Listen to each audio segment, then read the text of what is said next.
I looked at it and it was just a complete mess, so I ended up rewriting it. And I told my boss, this thing is a complete mess. And he goes, you realize I wrote it, right?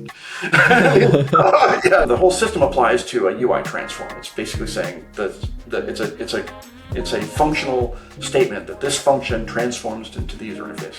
And we just tried to simplify things as possible, mainly focusing on this idea of it's concept count, not capability, that makes something simple.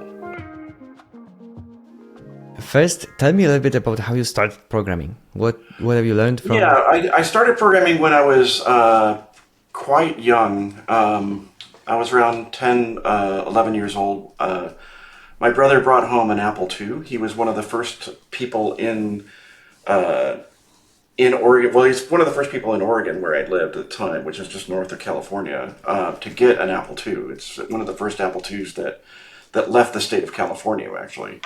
He had a part-time job in a computer programming store or computer store, and he bought an Apple II with the money, and then he went to work to get more money, and he left his computer home, and so I would sneak into his room and start programming on it, and he would get angry when I left it like a mess. But yeah, I taught myself basic programming, and that wasn't fast enough, so I ended up teaching myself how to do assembler programming, and we didn't have an assembler, so I would like read the docs and then hand assemble things, and then punch the bytes in. So, okay. Yeah, so it was kind of fun, but you must have been determined to do this. Pardon? You must have been determined to do this. Oh yeah, it was fun. I mean, we did. It was really weird because at that point, they didn't have, or the hard drives hadn't come out, or even floppy drives hadn't come out for the Apple II yet. So we had to do things on cassette, and so we had to like drill a hole in our cassette player so we can adjust the head so that it would be more reliable. And then it was funny because the manual for the Apple II had saying, okay, if you're taping one of these, drill a hole here, and there's a little screw that you can then, so so the manual telling you how to adjust your tape player to get a better, more reliable recording of.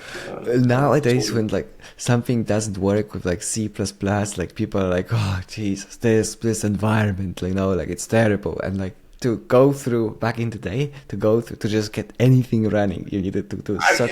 Yeah, we were kids, so we didn't know, But when the first floppy drive came out, where we could store data reliably on a disk, that was an amazing thing, because I would store the copies of the program and then I would print them out because I didn't know whether I would ever give them back on tape, and so. It's just this thing. It's like, oh well, I'll just print out the program and then maybe I can type it in later. If all things, so it was, so obviously the programs weren't very large, but I just kind of was playing around. So how did you go from there next? What did you do? Yeah, so I went to college, or you refer to university, and for 4 years and got my computer science degree. But I mean, I was programming all the way through. Like I started at 12, and I was just doing various things. We got the Apple II. We ended up getting a PC at the time came out, and we were just doing various things. And then I learned a bunch about programming when I was in college. Hi everyone, let me take a break to thank members of the show who made this conversation possible. Members get earlier access to videos, including longer unedited footage from live streams, as well as they're invited to our private Discord server. If you want to support this show, there is no better way than becoming a member on YouTube or Patreon. Thank you so much. Took a bunch of programming classes, and then I right out of college got a job at Borland International in Scotts Valley, and I worked on. The reason I got the job was because, as my senior thesis for college, I wrote a Prolog interpreter in C. Okay. So, and the group that I joined was a tech support team at Borland supporting both Prolog and C. So it was like. I was made for the job because I understood both languages, where not very many people had done that. And so I got a job, and I learned programming in C and did a little bit of support for Prolog because it didn't need a lot. We didn't, the Turbo Prolog wasn't particularly a successful language, so didn't have that many customers calling us. But the C, we ended up taking a lot of phone calls. One of the phone calls we ended up taking a lot was how to install the product. Because it was done with a batch file, and it was on floppy disks. And so if you wanted to install it on your hard drive, you had to execute the batch file, but the batch file required you to switch disks. So this is like early MS-DOS days. And so you put the disk in, and you would say install C:\\, Turbo Pascal, or Turbo C. And it would go, it'd ask you the second disk, you put the second disk in, and then it would ask you for the first disk back. And you ran into this infinite loop where it's asking you for the second disk, and then it asks you for the first disk again. Because what would happen is that the installed batch file was not read into memory because it was already because your primary drive was A, and so you executed the install program. So it wanted to get the disk that had the batch file on it so it could read the next line. But we wanted the next disk to read the file so we could copy it. So the trick was we would always say you have to go to C:, so you're on the hard drive now, and you go A: install C:, Okay. and people would say I did that. And you go, no, well, type this exactly, C:, enter. It was that, and that inspired me to write an install program. Basically, I'm going to get rid of this question. I'm going to write an installation program for Borland to use. And so I wrote an installation program that would read the disk. It would load itself in memory and would do it a lot faster because it read all of the data into memory as much as it could, and then wrote it out in batches. And so I wrote that. And then we started using that install program for, I think, starting with Turbo C2. So that was my entry into the research and development because I was end up doing all the install programs for all the products at the time. It's nice. And then I went into R&D working on on the debugger. So Turbo Debugger, I don't know if you remember that at all, if you ever used it. There was a debugger that was just an app that would ran in, at that time it ran in protected mode version of 386. So it would load essentially a virtual machine. It would load the debugger in the virtual machine, and then execute your program in MS-DOS in a virtual instance below it. So it thought it was the program executed as if it had the entire machine, but it was just a virtual machine. And so the debugger would be debugging the virtual machine. And so you got all kinds of cool things we could do, like memory trace points and a bunch of other things that we could do. And so I worked on that product, specifically the virtual mode monitor. So I wrote, which was written by this one guy, and it was like 10,000 lines of assembler. So, Nice. Had to fix bugs in that. That was fun. Nice. And then Turbo Pascal 5.5 came out, which was the first version of Turbo Pascal that had object-oriented extensions. In that time, they needed an install program. There was a thing called tinst, which is the way you adjusted colors and keystrokes and stuff like that. What it did was just, this sounds crazy now, but it would open the executable and write into the executable what the changes were. So they were like memory locations that would load the program into. There's a section of the executable that loads into memory. That's your initial memory image of your data, and that had a marker of this is where the colors are. And so what we would do is we open the executable, look for the marker, modify what the colors were, and then the next time you loaded the executable, you would get the new color scheme. Wow. It seems crazy, but that's the way it worked. I mean, the keystrokes were the same thing. It's like, well, why should we read a disk-off file when we can just read it in, So you would actually bash the image, the executable image, that you were using, which sounds crazy, and is, but that's what we did. And so I would maintain that program, and I rewrote it because it was difficult to maintain. I rewrote it in object-oriented fashion with essentially a small class library that did the menus and the checkboxes and the radio buttons and all the kind of stuff for the install program, because I looked at it and it was just a complete mess, so I ended up rewriting it, and I told my boss, this thing is a complete mess, and he goes, you realize I wrote it, right? Yeah, so, no, I didn't. He goes, no, I agree, it's a complete mess, which is why I'm a manager and not an engineer now. So I rewrote it with the object-oriented stuff, and then I was the only person in the company to actually, or at least in research and development, that knew how to use I taught myself object-oriented programming before, because I thought it was cool, and so I just taught it to myself.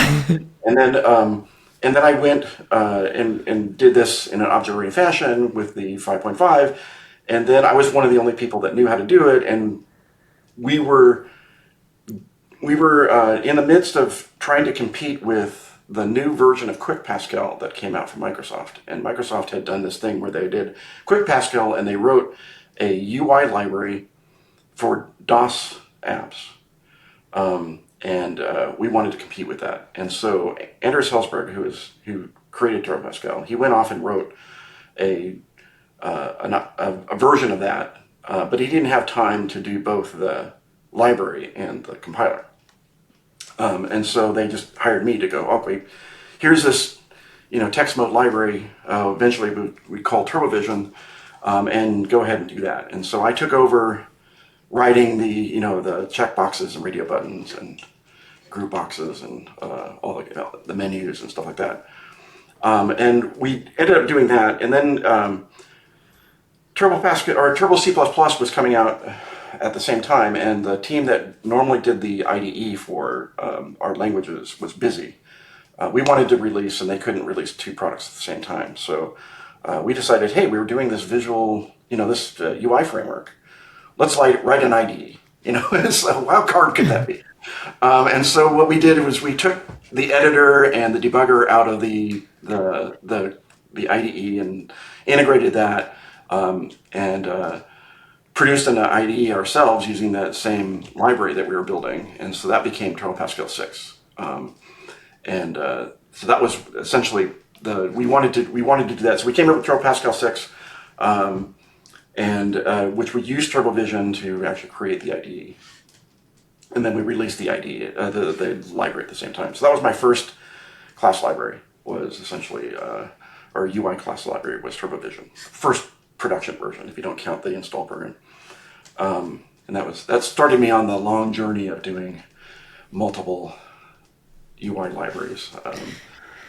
Can we talk a little bit about Pascal in and of itself? Like I actually started learning programming in university by doing Pascal, which was for me then an odd choice. Next year was doing already Python. They switched and they never get to learn. But people have such fond memories of Pascal as a language. People always speak highly about. The thing with simplicity. There are some irritating things about it, and I got as a language maintainer of this. So eventually, what I became is not only just the person writing the UI library, but we designed language changes, which I can go into in the beginning of VCL. But after a while, there are some things about the language that was kind of bankrupt as far as how you could change it, because they're just design choices in the language that made it difficult. But there was still some flexibility we had that we could do, and we changed things like we got rid of the up arrow that's necessary to dereference a pointer and things like that. So over time, we kind of cleaned up various pieces of it. But the language was very, very simple, and you can understand it. You could learn it in a couple days. There's nothing we did was particularly complicated. Now that's not quite true with the more modern versions of Delphi, but at the time, at the time we were doing it, it was very, very simple. You had classes. You had nominal based typing, so it's this type because you said it is. And then the type checker was very easy to predict. And we didn't do a lot of, it was very predictable. We had ways of doing, sub-ranges, and we took advantage of that. And we tried to make sure that everything was really, really easy to understand and simple. And so you end up doing your tasks more than you are like learning the new thing of the language. You're focused on what you're doing and not what the language was. There was a lot of things that came about where we would get feature requests from different languages that I can do this, and why can't I do that in Turbo Pascal and Delphi? And a lot of the reasons were was that we just didn't want to introduce the complexity. We introduced a lot of complexity eventually, but we tried to do it very, very slowly.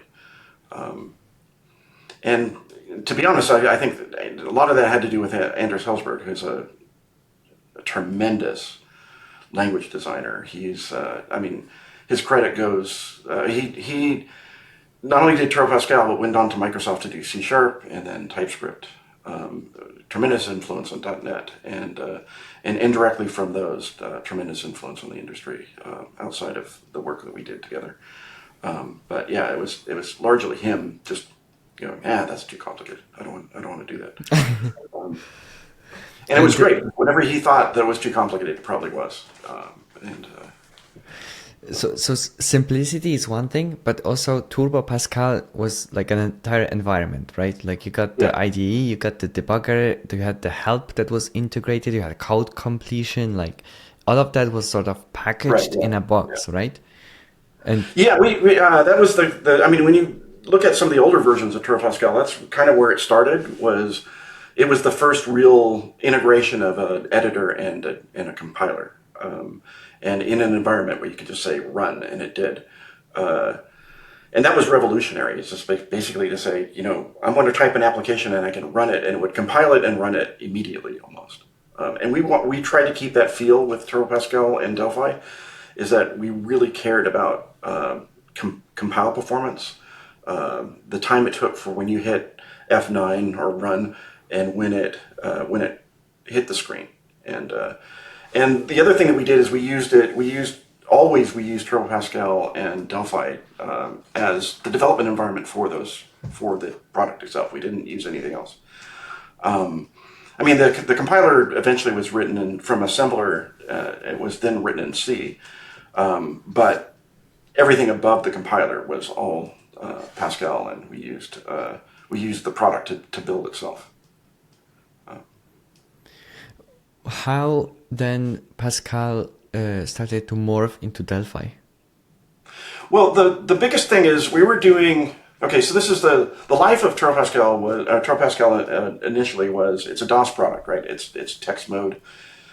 When Windows came about, we decided we were going to take TurboVision and create something like that for Windows. And we worked with a company called Whitewater Group, who had done this language called Actor, and they were really good about doing object-oriented programming, and so we worked with them to create a library that we could use in Windows, which we called OWL, or Object Windows Library. And we did that, and we went a little bit more object-oriented in our model. We said, okay, let's go all in on this object-oriented notion. And we produced the object window libraries and targeted windows. It was complicated. It was difficult to use. There's a lot of different reasons why it was hard to use, which I don't know if I've written about already on my blog, but there are difficult reasons why it was hard to use. But we went out with Turbo Pascal for Windows 1.0, and then that's right about the time that VB shipped. So Visual Basic shipped at the same time. And it really changed what it meant to be programming and the ease of use of programming. And our customers at No were not shy about telling us, hey, I really love Turbo Pascal, but this Visual Basic thing is easier to use. And we realized that was true. We realized it was true almost immediately. And we pitched to our management, hey, we think we can do a Turbo Pascal, or in Turbo Pascal, what Visual Basic does for Windows, and we just need to change our approach. And we got shot down a couple times. This was in like 92. So 1992, we were trying to do this, and it wasn't until there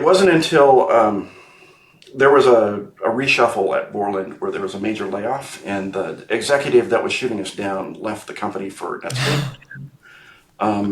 Convenient. That we ended up getting the resources to be able to do Turbo Pascal. We got a new engineer, a new vice president of engineering, and Anders and I pitched our ideas to him right after the meeting about, hey, I'm the new VP. So we recorded him after the meeting. Said, hey, we have this idea for a new product. Should we do it? He goes, he's the new guy. He's going, yeah, that sounds good. Why don't you do that? And so we said, okay. Yeah. So we went ahead and did it. And so we started Delphi. And then essentially what we wanted to do is we wrote on the whiteboard a couple things that we wanted to be true. We wanted things like button.caption equals hello, or colon equals, to mean that now the caption of the button was hello. You didn't have to do anything else. At the time, like for example, object windows, like OWL, you had to do all kinds of steps to do that. It was and mostly you had to do things like up arrow dot set caption of open paren hello, right? So it was like this really weird thing. You had to understand that it was an object, and that object was a way of controlling the control. It wasn't the control. So it was like a bridge. It said, I'm going to set the window handle that I'm wrapping.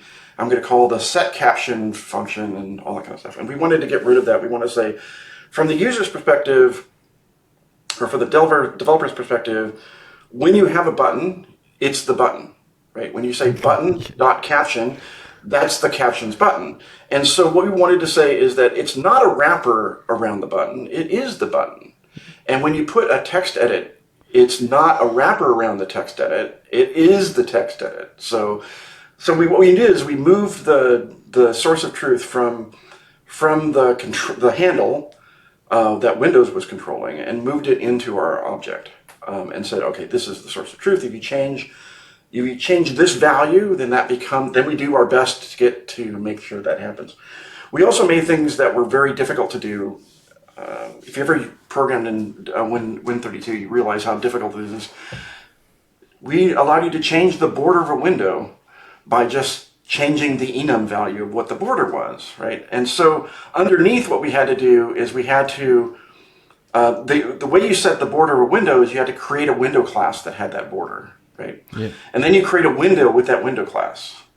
And now it has the border. If you have a window that you want to change, it means you have to destroy the window that destroys all the controls in it, and then you have to rebuild the window, and so there's a lot of effort we went into to make sure that was the model, because we said, okay, whether you had a border, whether it's the full border or it's just a dialog border or things like that, was in the control of this one enum, and we just did the work behind the scenes to get it done. And that's mainly the value of VCL, was this idea of simplifying the notion of what you're dealing with. You're not remote controlling a UI. You are the UI. And so any operations you did, you created a button. The button was there, and when you removed it, it was gone. And so that was kind of innovative at the time. You didn't have. There's also what we did is we got rid of the multiple states. One of the things that was difficult about object windows is that you had this. The object had this life cycle as before its window handle was created, after its window handle was created, but before the window class, before the window class was created, after the window class was created, but before the handle was created, after the handle created, before it was, it was like all these states that you're constructed, now you have a class, now you have a window handle, now you're actually inserted into the window, and then you have the corresponding, now you're removed from the window, now you no longer have a handle, and it's like you had all these states, and there are certain things you can do in one state and not the other. So one of those was setting the border of the window. You had to do that to the object before the window class was created. After the window class was created, you couldn't change it. And it was like, okay, that seems silly. And so what we try to do is get rid of a lot of that state. that implied state that was, or these modes that that an object can get into, and so we for the most part removed as many modes as we could in the VCL. So essentially, and also the one thing that we got rid of, we kind of backed away from object-oriented programming, and we went to this thing called an event or a method pointer. And so what you can do is, with a method pointer, you could basically say, well, this I can call this value, and it calls this function. It seems probably like lambdas are so prevalent now. Lambdas weren't a thing at the time. I mean, in some experimental languages, you have a notion of a lambda. Certainly, in Lisp, you had it, but there was nothing like that in modern languages or the more commercially viable languages. And so we introduced this method pointer, which is the first step to a lambda, but it just says, here's the method and the object bound together. And so it means call this method on this object. And that's where we do events. So when you said click, it would then call this method on the form. And so there was a way to do that. And that's, instead of creating a new version of a button which handled the click override, that then you didn't figure out how you just say you double clicked in the form designer, you just double clicked it. We would generate the method for you, and then you would write your code. And then it's when you wanted to click, that's the code that execute. And then so we did a bunch of the stuff like updating the source code when you added things, and keeping the source in the image of the form in sync. The other thing we did was this form designer, which was one of the first things I wrote for Delphi was the form designer, which is basically this palette of controls. And so the way that Delphi worked is that you're designing the initial state of the UI, right? You're saying this is what it looks like when you create a new one. If you want to change it, you just go ahead and change anything you want. But the initial state comes from the DFM file or the Delphi form file. And that was a binary serialization of which we then created a text mode rendering of. So you have this, essentially it's a text file that describes what the state was. It's, this is before XML became a really big thing. But we had like object, and then what the name of the object was, and what the class was, and then the properties, and some of those might be the children. And then you would have object, so basically we'd have this description of, create this object, set these properties, create this object, set these properties. And that's essentially what the DFM file was. One of the nice innovations of the DFM file is that it could be because the language can evolve over time and the library can evolve, you can add and remove properties. So that was one of the things the initial serialization system that we did for Delphi, we had to change because it didn't handle that well. So we went with the system that it uses now, because what allowed us to do, if you removed a property, we would just skip it in the DFM and say, oh, well, I don't know what that property is this time. Oh, well, I'll throw that value away. The other one is, if it was new, then that value just didn't exist in the DFM file, so it had its default. So it was resilient to adding and removing properties. We had something that we did. We also had this idea is if you ended up loading it in the form designer, then we would tell you all the things we ran into, and we try to load it, right? So you got some of your state, even if the objects in it didn't or had changed in some significant way. Essentially, what we were going for is that this was a resilient format, not an accurate format. So when you're talking about serialization of data across the wire, you want accuracy for the most part. You want it to be, this is the object that I want on the other side. And so you strive to make sure that the object that you have over here is the same object essentially over there. We didn't want that. We wanted resiliency. It's like you're specifying a value. You want it to be like source code in that, well, if the object changes, I don't care that the class is different. I just want these values. And so that's what we did with the serialization system. But essentially with the form designer, you're building the initial state. And then when you run the program, then you can just update the state. The other thing we did for database was you can connect a database like a table or a SQL query to the controls, and they automatically would update the current state of the database, so the current record and stuff like that. So we ended up having these nice controls. So a combination of all of those, like thinking through every step of the way, saying what is the simplest thing we can do, We also, well in mind, what's called the Pareto principle. When we were developing VCL, we knew that we couldn't wrap everything. We couldn't just produce a control that corresponds to every control in Windows, and especially when Windows is adding new ones. So we came up with this idea is that there's in the Pareto principle, there's 80% of the tasks are done by like 20% of the framework that you do. So there's like 20% of what you're doing of the API that's used 80% of the time. That's basically what it is. But then there's this 20% that is not in that group, and so it appeals to this principle of make the easy things easy and the hard things possible. And so what you want to do is you want to say it's easy to do these things which are easy, but if you need to do something that's hard, here's how you do it. And so we did things like we exposed the window handle, which was unique to us at the time. So if you put a button down, you could grab the window handle and start doing things to it. The other thing that we did was the device context, so the graphics layer. You can get the DC and you can do anything you wanted to it.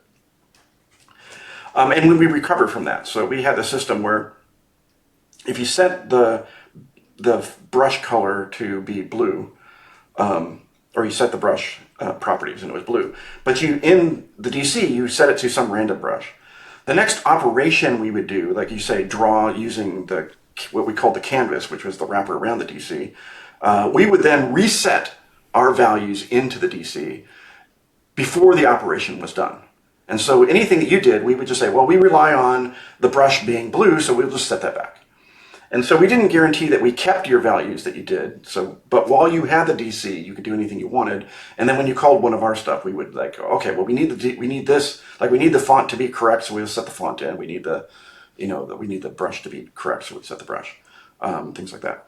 And so we would do these operations, and the idea was to be as simple as possible.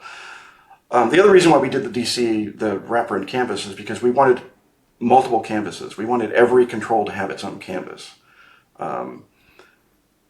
We initially targeted Win16, and what that meant was that you had 16 DCs total that you could allocate. The system just started falling down. So if you allocated too many DCs, then the operating system wouldn't be able to work. And so what we wanted to do was, we had this idea that we would only allocate a DC when we actually needed it, and then we would release the DC because we had all the information we wanted of what the DC was supposed to be. So we would take this DC and we would set the things in it, and then we would do stuff, and we would keep it only as long as we needed it, and then we release it, which meant that if any other canvas wanted it, we'd say, well, okay, well, you can have it now, set it to what you want and do the operations. Well, it made it so that it was easy for somebody doing Win16 programming to just forget about the fact that there's this limitation, which is 16 DCs. And so they could just start using the canvas, which made things a lot easier to just, do canvas operations in the middle of a Delphi app, which was really cool.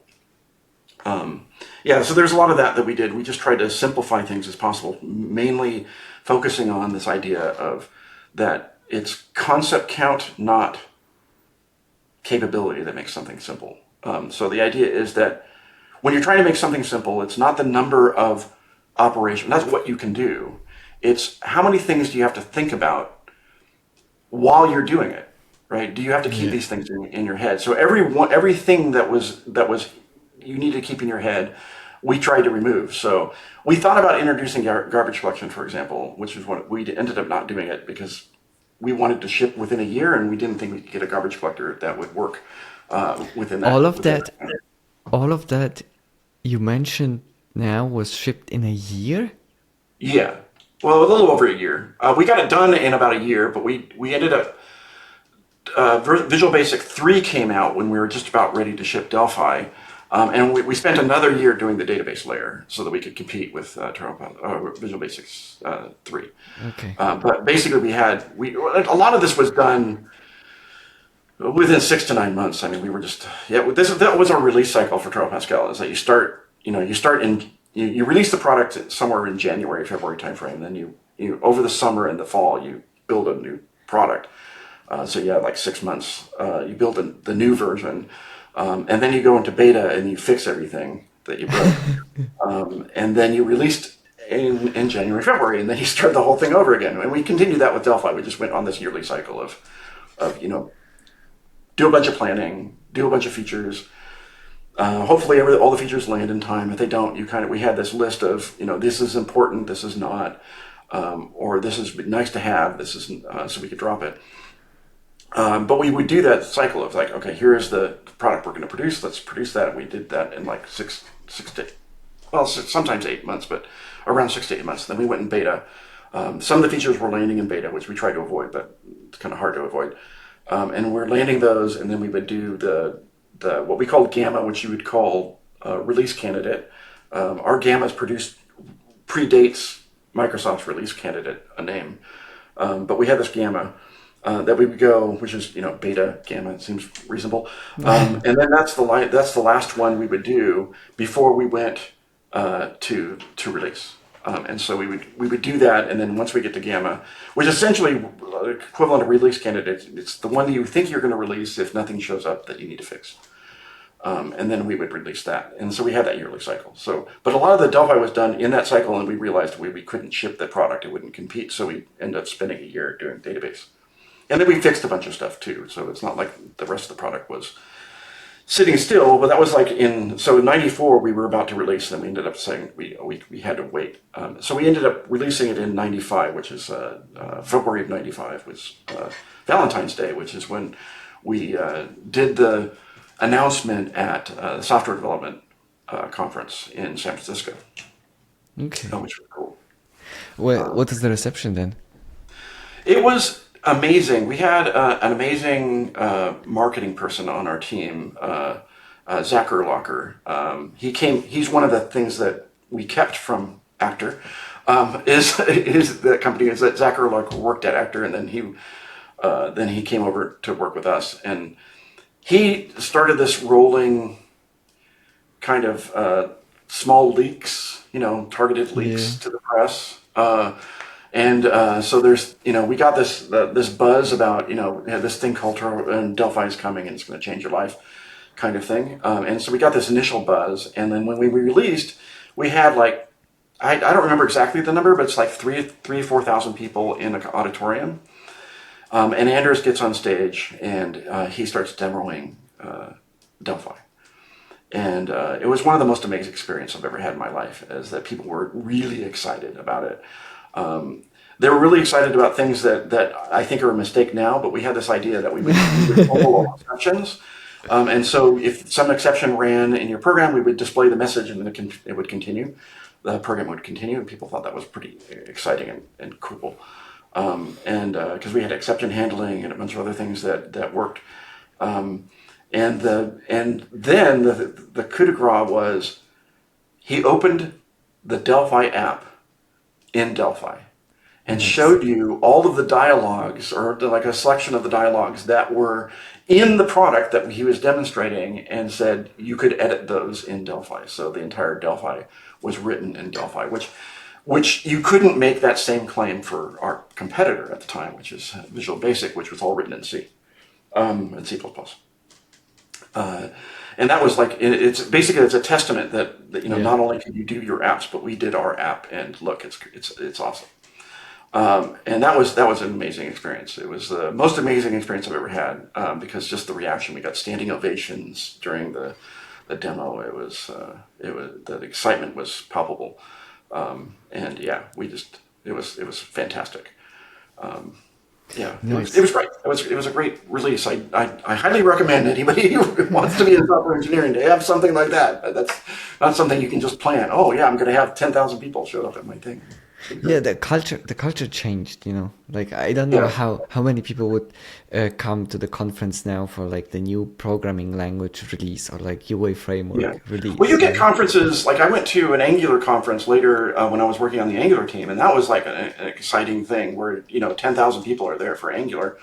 And the similar thing for Android. We go to Android conferences where lots of people show up talking about the stuff. So but from that perspective, that was the first time it was like, we're releasing something new. And by the way, it wasn't in 2 weeks you could get it. It wasn't like, oh yeah, this is something we're going to be releasing in a while. It's like, no, we're actually ready. And it's been shipped out to the stores, which was a thing then. And then it will be on the shelves, on March 1st, and you'll be able to get it. And that was the other thing is that wasn't exactly true because there's one of the engineers that I work with, Mark Cousineau. He was working on the database stuff, some of the low-level stuff, and there was this bug. And so we were all going to the conference to watch Anders on stage, and he was fixing the bug. So he took one for the team. Yeah, so he spent the time that everybody else was getting accolades to. Yeah, let's actually make the product work when it releases. So I really appreciate what he did.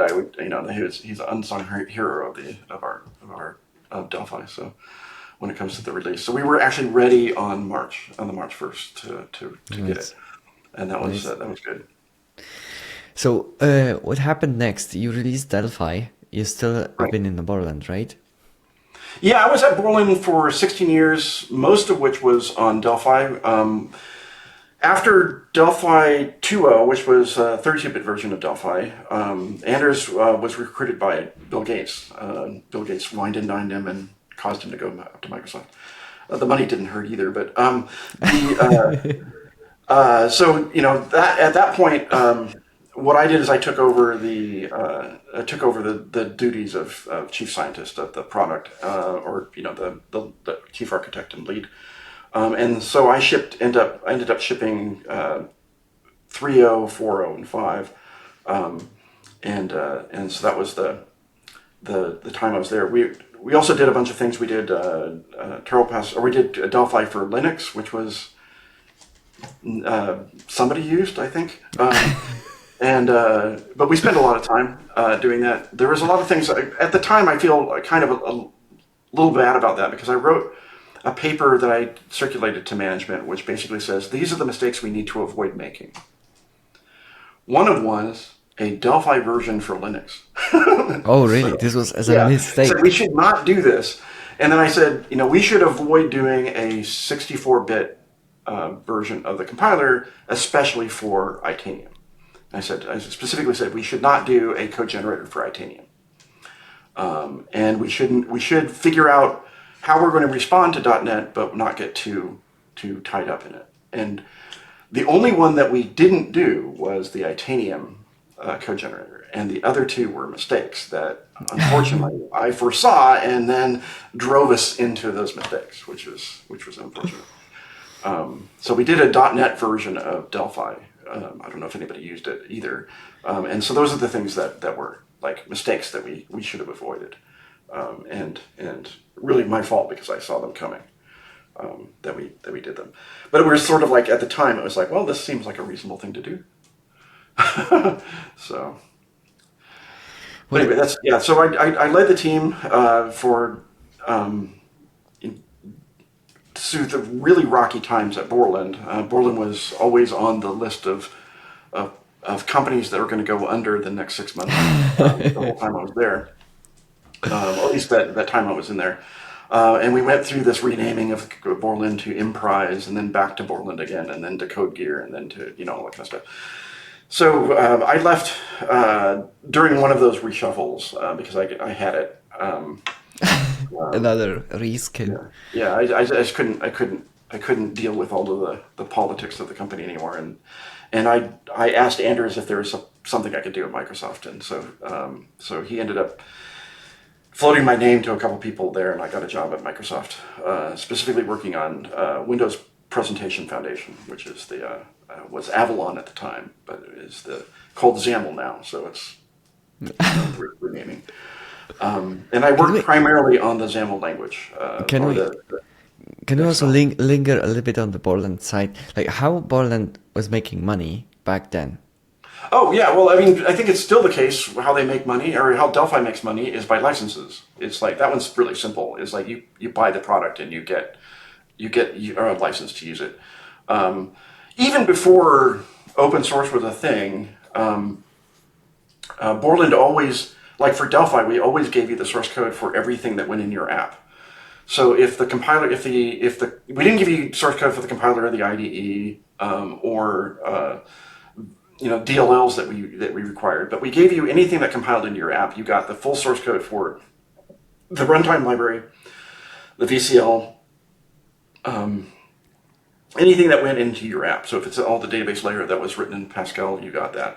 But that was part of the license. So you licensed Delphi, and you got the entire source code, and some scripts to build it. People never did it that way, very rarely did it that way. But what allowed them to do is if they ran into a bug fix or a bug that they didn't know that they really wanted us to fix, they could fix it in their copy. And continue on. And that was the main reason we wanted to do that, as well as providing examples about how to program, and how to use the product. And that was the culture we had, which with everything that went into your executable, you got source code to. But the way it made money was by licensing. And so our model was to produce, like, for example, if I'm producing a new version of Delphi, I would do a couple things. One of them is that I would come up with what I called the elevator pitch, which a lot of people call it, but it was the elevator pitch, which is like, what is the go-to-market tagline for this release? And so what are we going to do? And so that was what we would come up with as a team. And then we also had to have a few features that I called they're instant gratification features. So what they were like a compiler optimization, a new feature in the IDE that allows you to do something, a new database driver or some feature in the database, things like that. So there's categories of our customers that cared about various parts of the product, whether, I care that it's a really evolving language that I can do fun stuff with. They cared that it produced the best code. They cared that a number of them cared about what databases they could target and what flexibility they had. And so we ended up having to say, these are the requirement things. You had to have one feature in each one of these categories, because the idea of it is that they're paying money, right? They want to feel good about having been a part of your ecosystem, right? We are rewarding them for the choice they made last time. And that's what the instant gratification features are. So they can buy a new version and immediately their life is better, because the compiler is faster, the editor is better, that kind of stuff. But we also had to have the headline feature, which was, how do we get new customers to even consider using Delphi? And that's where the marketing campaign came in, because we're not marketing to our reviewers. We're not marketing to our customers that are getting upgrades. The upgrade market was driven mainly by social. It's like one guy would do it and say, yeah, it's great, and then everybody else would do it. And so as long as we hit that, enough people saying, yeah, it's a great upgrade, then go ahead, people would do it. The marketing efforts were to get companies to think, okay, we did one thing where we were making COM usable, was kind of the tagline we did. So we did a bunch of COM features, and it was a lot easier to write a COM object in Delphi than it was to do it in C++ or anything that Microsoft did. Because with the way we did interfaces, our interfaces that we added to Delphi were COM interfaces. That's how they were implemented. So we didn't have this difference. Like in C++, you had to do an abstract class that acted like the interface, and you had rules around it, but the language didn't enforce them.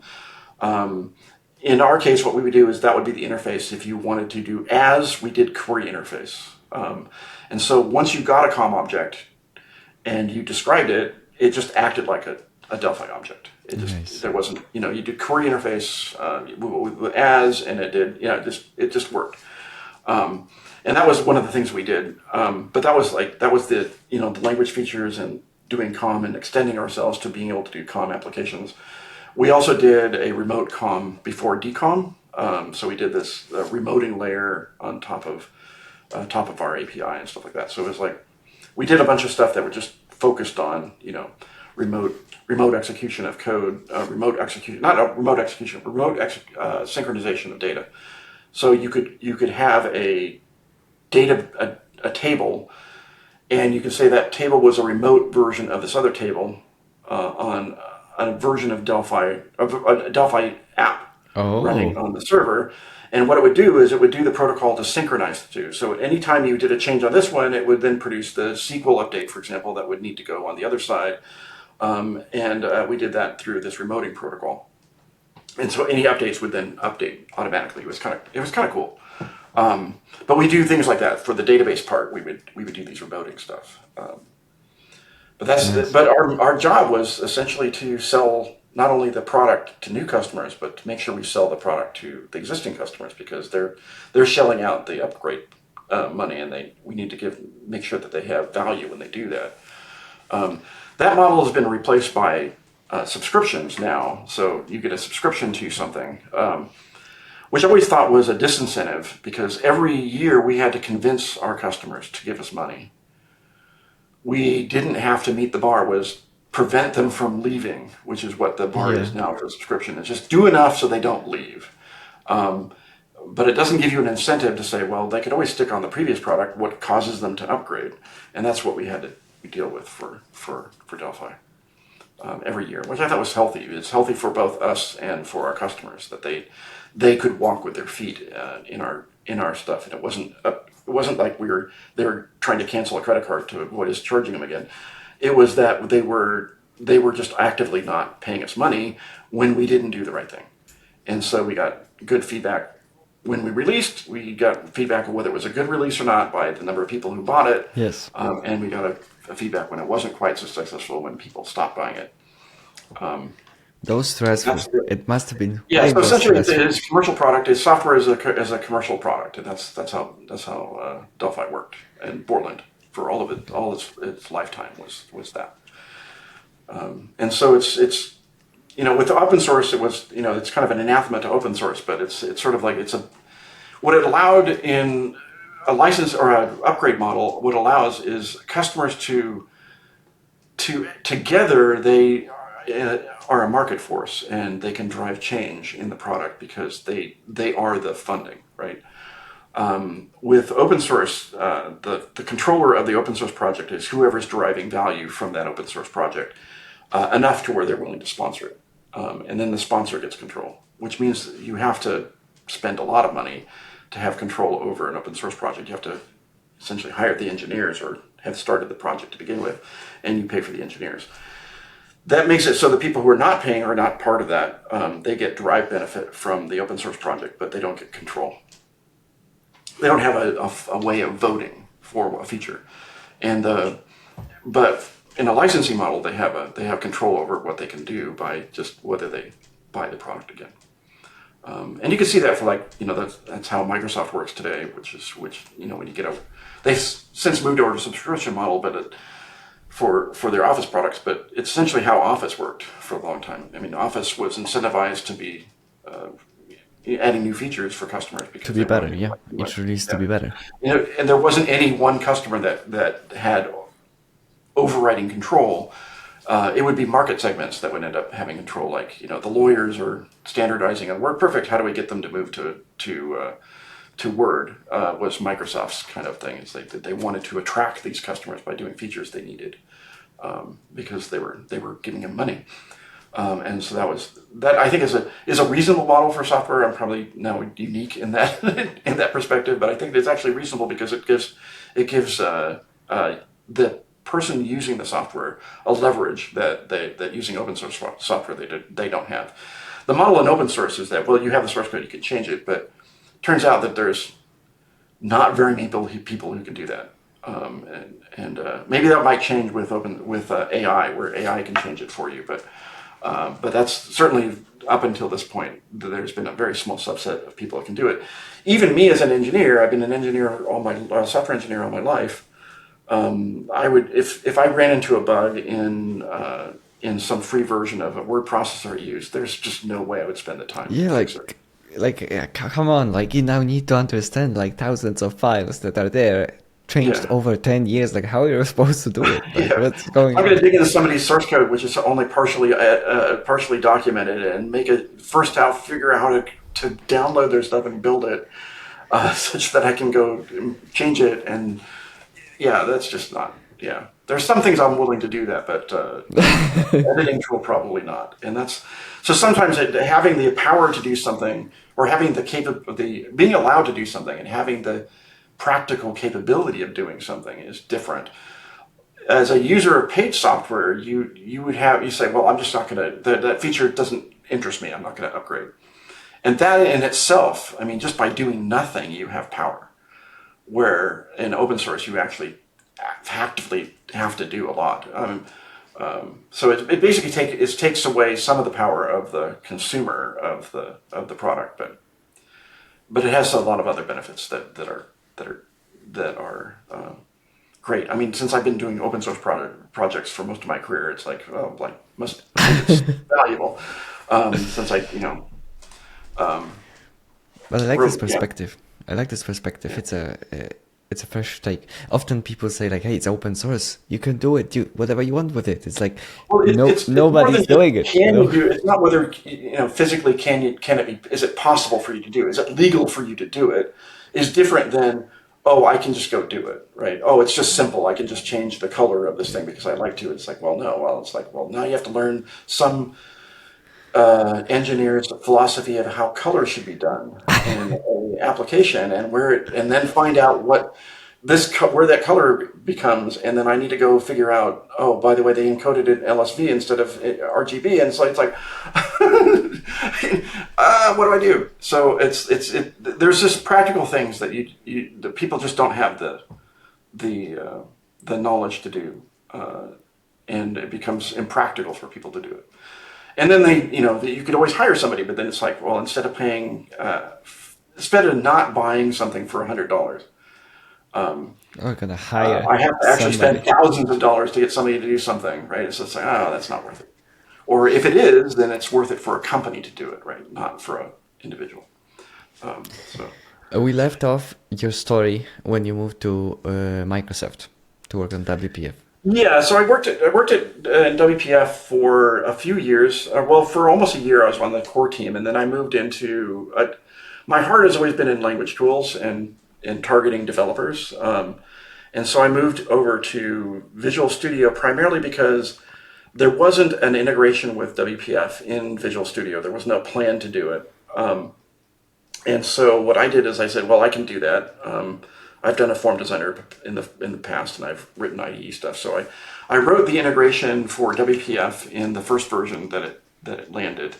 I did an editor of WPF that you could do inside of Visual Studio, and I did it as a two-way synchronization because that's what I thought should work.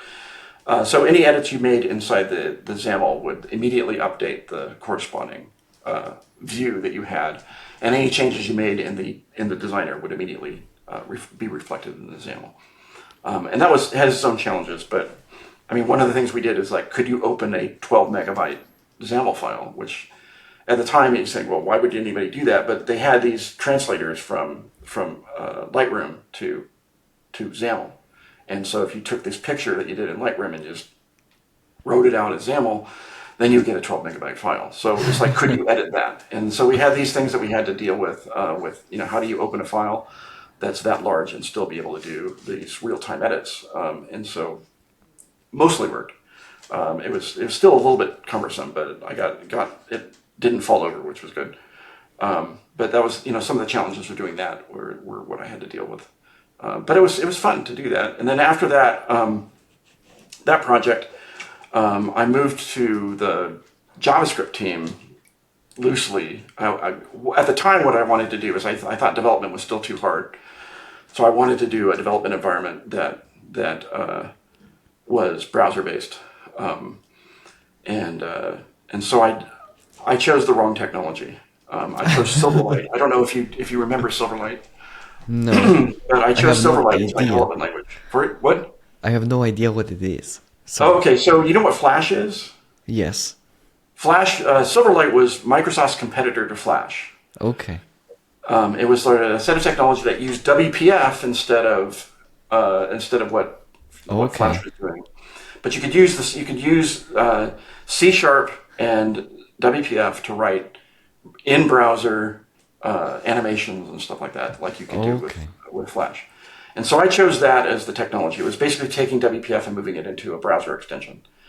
And so I did that, and I wrote an IDE with that, and that didn't go anywhere. Turns out it did inspire something, which was Visual Studio Code. So even though they didn't take my technology, they hired Eric Gamma from Eclipse, and he started a team to do a very similar thing. But he chose the right technology, which is HTML and JavaScript, and he was the first user of TypeScript. So instead of doing that, because that didn't go anywhere, I ended up saying, okay, we were going to use JavaScript more and more in the company, but we didn't have a language service for it, or the language service we had was pretty bad. And so what I did is I set it all. I've done language services before, both at Borland, and I did the language service for XAML as part of the project for the XAML editor. So I ended up saying, I'll just take over the JavaScript language service. And I did that for a while. And then through that, I was basically part of a team of people that were saying, just JavaScript is too hard to use in a large scale development.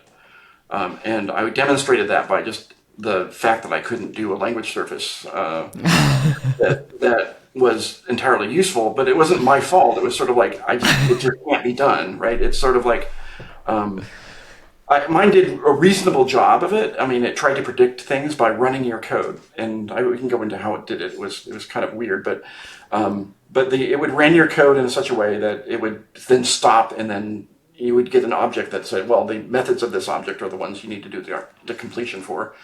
And so we just do that. Oh, wow. And then there was things like, well, what if the code doesn't run? And so I would insert things like loop guards that would only run 10 times. I would direct the flow of control down a particular path. And anyway, it was complicated.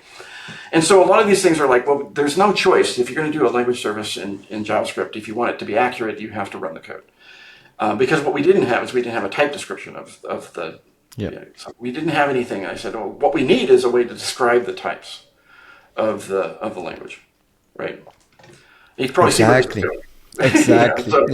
So Steve Luco, who was running JavaScript at the time, what he decided to do is, okay, he has a language background too. So he said, okay, let's design a language. And we were designing this language that would fit on top of JavaScript that would provide some of these services. And then internally into Microsoft, there's this thing called what was it? There was a version of C# that was targeting Script Sharp. That's what it was called. It was C# that translated into JavaScript. Oh, It was a variant of what Google did with Java to JavaScript, and they did it with C# instead, which made it easier to do development for the web. But Anders hated it. He didn't want C# to be used that way because there were features of .NET that you assumed to be true in performance and things like that had to be simulated in JavaScript. And so you're paying a huge cost to simulate .NET, and you didn't get very much. And his perspective is, well, why don't you just get a language that is JavaScript but just has types? So that was like, okay, that was the genesis of like, we came together and said, we have a common vision. Let's have a language that sits on top of JavaScript that is that has types on it, and that became TypeScript. And so that was the initial foundation. I was on that team briefly during its inception, and then got tired of Microsoft during that time. But there was politics reasons, not the people I was working with, but we ended up designing essentially the way TypeScript worked at the beginning, and then the Eric Gamma's team, who did Visual Studio Code, they were prescient enough to say, hey, we're doing a large project in JavaScript, and you're designing a language that makes it easier. We're going to adopt your language. And this is before we were even done with it. They decided to wholly adopt TypeScript in Visual Studio Code for everything. It's basically taken an early alpha version of language and said, hey, we're just going to adopt it and we're just going to use it. And so we That's had this bold. internal customer that just was totally gung-ho on using it. So we could get, it was a much better product in 1.0 than it really had any right to be because of the Visual Studio Code team, because they were just adopting it and using it and giving us feedback on, the things we're doing good and things we're doing not. And then at the same time, that was when Dart was releasing at the same time, the first version of Dart. And we decided to go public with this TypeScript thing about that time, because we thought we had a better approach. Where Dart was simulating the Dart execution engine in JavaScript, which is what we thought was a mistake. We then said, okay, we're JavaScript to JavaScript. You start with JavaScript, we add types, we validate your JavaScript, and then at the end result is the JavaScript you wrote. And there isn't anything else. There's some exceptions to that where we said, well, we'll do some rewritings for features that are going to be in JavaScript, but are not there yet. So one of those was, like, for example, one of the versions we did async functions, async and await before that was part of the standard, but we knew it was coming, so it just allowed you to use it early. And so we did that. So the only rewritings we would do is to make up for features that we expected to be in the language. They didn't always predict it correctly. Like enums, for example, never made it into the language. And now the more modern versions of TypeScript, you can actually turn that off. So you don't get enums. But that was the philosophy, is that you start with JavaScript, you write JavaScript, it just validated JavaScript, and then you get JavaScript at the end. And so that was a cool project to be on. And then you can get a normal language server, because now you get not Yeah, exactly. Then you types. can get a language service that actually, you can do, replace the symbol, and that you're replacing that symbol. So you can do refactors and renames, and that was the thing that we're trying to get. Not only get types, but you get refactor, rename, or the common refactors you want to do in a large code base. And you can do it and know that you can do it, because the problem with JavaScript is that in a large project, if you want to refactor it, good luck. It's like, hopefully your tests are good enough to catch anything, but you could do search and replace, but you're never sure that this symbol, that is unique within the project enough to where you're not renaming something that's load bearing somewhere else. And that's what TypeScript would end up helping, is that refactors and being able to do those kinds of things. And so that's really what we're trying to do, is to say, okay, let's create a language that helps developers who are now going to be targeting JavaScript and web development, allow them to do large teams. And that was the thing in Microsoft, is that, like, when the Office team wanted to do stuff like Office 360, they needed to do a lot of JavaScript programming, and so they were looking for some solution. And we were kind of just in time for that. We ended up displacing the script sharp that they were using with TypeScript, and so that was nice. And when I got to Google, not too long after that, then Google adopted TypeScript as well, and that was kind of cool. And so they dropped, eventually, not immediately, but they dropped the idea of producing their own version of the same thing, which they call Clojure, the Clojure compiler, and eventually TypeScript has replaced all that technology. Not Clojure, the language. Not Clojure, the language. There's a compiler called Clojure, which was spelled different. Okay. But it was essentially used the comments as a type system. So you would do the JS doc comments, and you would put in that this needs to be a string. Mm-hmm. And so they would then take the comments and then enforce that within the code.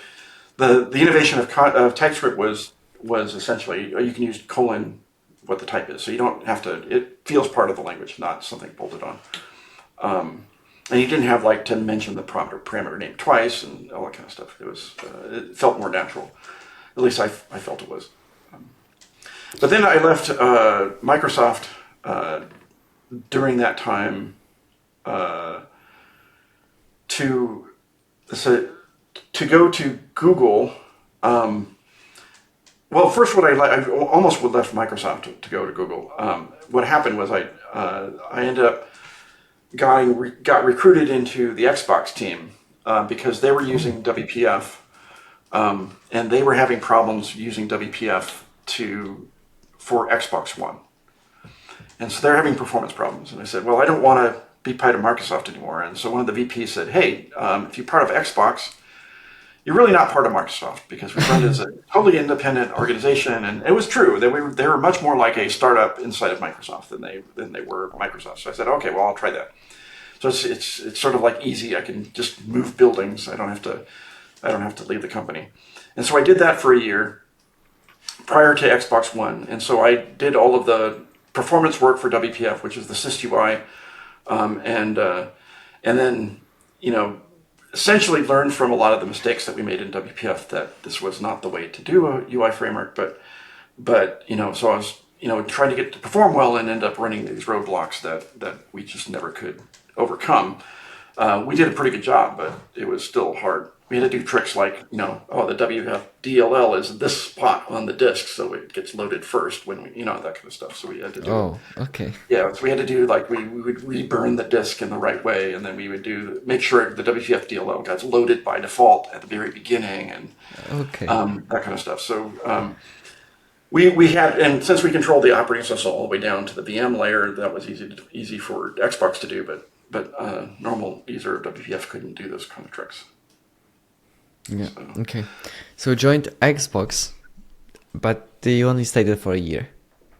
Yeah, I only stayed there for a year because when Xbox One shipped, then Microsoft split Xbox into two. One of them was the hardware part of Xbox, and the other one was the software part of Xbox. I was part of the software part of Xbox. And so that team moved to Windows as to be part of the Windows team. Because Windows was starting to use WPF. And there's nothing more Microsoft than Windows.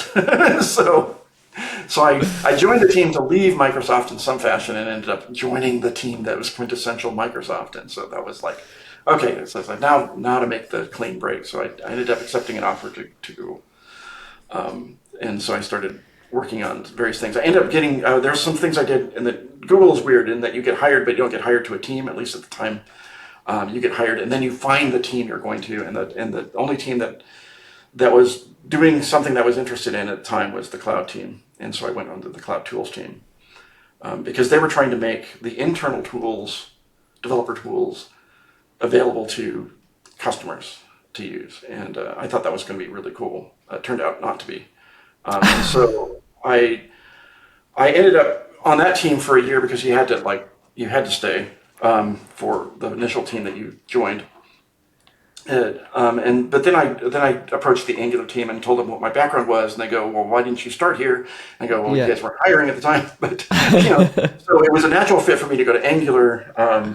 So one of the first things I did with the Angular team is I wrote the language service for Angular. But I mean, that's sort of like, well, that's what I do, right? I go and do language services. And then, but I helped design the compiler. Worked first to try and get the 1.0 of Angular to be released. So I worked with the guy that was working on the compiler stuff, realized that, if you want to do ahead of time compilation, you need to do metadata formats. So I designed what the metadata format, what the compiler would use, and things like that. So I ended up Can we talk a little bit how AngularJS worked? Because since Angular 2, they kind of changed the strategy. To be honest, I only was on part of that team for about a little over 3 years, I think. It's about 3 years. So as far as how I didn't work on AngularJS at all. I only worked on Angular 2. Okay. But I used AngularJS. And so the way that they worked was they had these, AngularJS used a watch mechanism. You would end up executing these expressions, and whenever the expression value changed, you would update the UI, which was really cool at the time. It made things a lot easier. But it was essentially like a better version of jQuery. But you had these XML files that you could, or these templates that you could do, and instantiate templates and do that kind of stuff.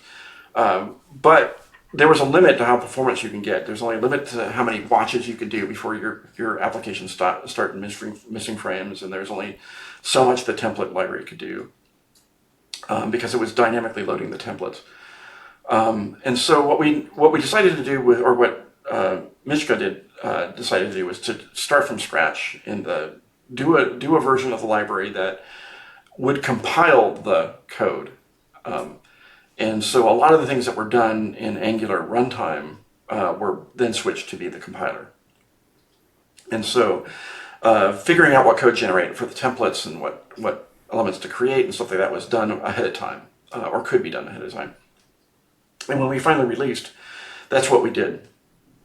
You could do a version of Angular that could compile your application and do tree shaking, and ends up producing a relatively small binary that could be loaded in the browser. We never got down to, at least with the work we were doing, there was some issues about how we organized the library that made it so that we couldn't get things as small as we wanted. Like, for example, the biggest problem is that the object that created the instance was the same object that updated it, which sounds like a really reasonable thing to do, right? So if you created an instance of that represented the DOM element of a button, and you updated the button, you want that object to update it, not only create it. The problem is that means that both code has to be loaded at the same time, right? You can't load half the class, you have to load the class, right? And so that became the problem, is that you're loading parts of the class that you don't need to actually to instantiate the button. In fact, you don't even need to have that instantiation code in the client, because why don't you just instantiate the class or produce the HTML file on the server and then give it to them? And so there's like things like that ended up being problematic. But Angular was easy to use. It followed the same model as Delphi, which is everything was in the box. So you got the router, you got you got a service interface that you could do. So you could dependency injection was part of the library. You didn't have to do something different. And it was actually really popular to do. And when we released it, it was pretty popular. It ran into React, which was in a lot of ways simpler to use than Angular was, but also you brought a lot of your own versions of a lot of things. But they spent a lot of time trying to make sure that they mixed and matched well. So we had difficulty competing with React, and React was really popular in the United States. Not so much outside the United States, but it was dominant in the United States, and so that was a hard thing for us to deal with. But I liked it. I mean, the compiler was kind of cool. So Angular was more popular in Europe? It competed better with Angular, with React in Europe than it did in the United States, and certainly in Asia and other parts. It's just like it just became. I mean, for every product you have, it's sort of like you'll have some people adopt it and some people won't. And then if you are at one company and they adopted Angular, you're probably going to take that with you to another company. And so it's just the effect of those. Of being better outside the United States. And so, but we were a United States company, so our execs saw, well, you're not competing really well with Angular or with React. And so there was pressure. But by that time, I was working on the compiler. We were doing a new version of the compiler that fixed some of the problems from the original version. And so we had this next generation compiler, and we ended up, one of the problems with the compilers, you had to load everything to know anything in the previous compiler. What we wanted to do is be able to compile a component at a time. And that means that we have to have an API or a binary interface for the component. The previous compiler, any changes you would make in a component would potentially affect anybody who's calling it, because the code of the caller would be adjusted to what was there. So they would do these inlining, and it was really cool. It made for things to work really well. But it means that you had to compile everything to compile anything. And so what we wanted to do was just make the element be the barrier of ABI compatibility. That as long as that ABI didn't change, then you can pre-compile it, and then the code could be incrementally compiled. And so we went to do that. In the process, there was an engineer on the Android team that was trying to do something similar in concept for Android applications. And so he was asking questions about, here I'm running into this issue with doing this thing, and how would you, how should I do it? And so I said, well, you should do it this way, because this is what the Angular compiler does, and we do the same thing now. And so we got into discussions about that, about his vision of what he wanted to change Angular development to be. And I got excited about that, and that became Compose. So I left the Angular team to really start with Jim Sprock, who was the engineer at the time, and then Leland Richardson moved from Airbnb to work on it. So the three of us were working on Compose for almost a year in kind of isolation of trying to define what the programming model should be for development. And so we went through a number of different things. We had interesting discussions. I felt sorry for anybody that shared our office. We were all in one office. There were 3 people in the office, but it was an office for 4. So briefly, somebody would come into the office and sit there and then realize they were in the wrong place. That these guys were not going to be quiet. And so we would have these discussions on the whiteboard where we deal with these different issues. And then we would kind of resolve what those issues were. We come up with an understanding of what it was. Like we came, for example, the simplification of, we started with a React-like model where you had a class that represented the component. And this is functional components, or the hooks. So React didn't have the hooks at the time when we started, but so we had this idea that we would do that, and we got really frustrated with that model, and we said, well, what we need is just functions should be it. That's the only thing we should have. And then React hooks came out, and we realized, yeah, they decided the same thing. So we were on the right track. So we got rid of the class completely and redid things to be just functions. And it's nice in that, from a Compose applications perspective, UI is a functional transform. It says you have a data model. That data model implies the state of the user interface. And when that state changes, the user interface changes. So it means that your way of programming the model, what the UI looks like, is you change your data. It's that you brought, not that we did. And that data is the source of truth for what the UI is. We don't have anything in between that. Or if we do, we allow you to lift it. Like we have some complicated things, like what's the current state of the text editor? Well, that's hard to describe. You certainly don't want to provide that in all the parameters. So we have an object you can pass in, but you can lift that up, and then you control it. But when it's like, is the checkbox, or is the button enabled? It's a parameter, right? So if the parameter, you call it with the parameter true, it's enabled. You call it false, it's not.